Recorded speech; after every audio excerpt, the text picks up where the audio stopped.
Doctor BR Ambedkar Konaseema జిల్లా కొత్తపేట నియోజకవర్గం ఆత్రేయపురం మండలం వాడపల్లిలోని శ్రీ వెంకటేశ్వర స్వామి దేవస్థానంలో హుండీ ఆదాయం భారీగా నమోదైంది. 34 రోజుల హుండీ లెక్కింపులో ప్రధాన ఆలయం విఘ్నేశ్వర స్వామి ఆలయాలు మరియు అన్నప్రసాదం హుండీల ద్వారా మొత్తం 2,05,51,004 రూపాయలు వచ్చినట్లు అధికారులు తెలిపారు. అలాగే బంగారం, వెండి, విదేశీ కరెన్సీ నోట్లు కూడా భక్తులు సమర్పించినట్లు వెల్లడించారు.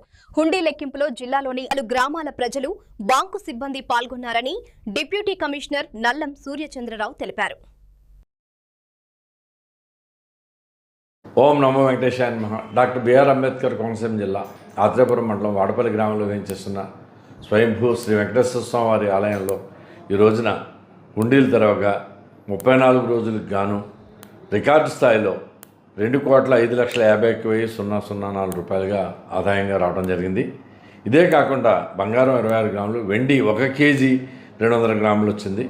మరియు 14 దేశాల నుండి 87 విదేశీ కరెన్సీ నోట్లు కూడా రావడం జరిగింది. ఈ యొక్క కార్యక్రమంలో ధర్మకర్తలు పి భవానీ, శ్రీ సత్యనారాయణ గారు, శ్రీ సాయిప్రసాద్ గారు, సూర్య కుటుంబరావు గారు, త్రిమూర్తులు గారు హాజరయ్యారు.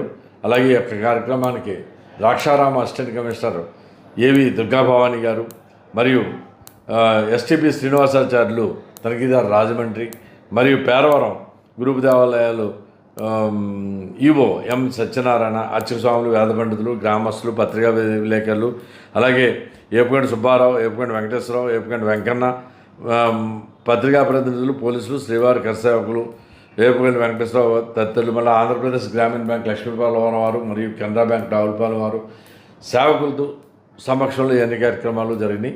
మరి స్వామివారికి ఇప్పటివరకు రానంత రికార్డు స్థాయిలో మరి 2,05,51,004 రూపాయలు ఆదాయంగా వచ్చిందని మీ ద్వారా భక్తులందరికీ విజ్ఞప్తి చేస్తున్నాం. ఓం నమో వెంకటేశాయ నమః.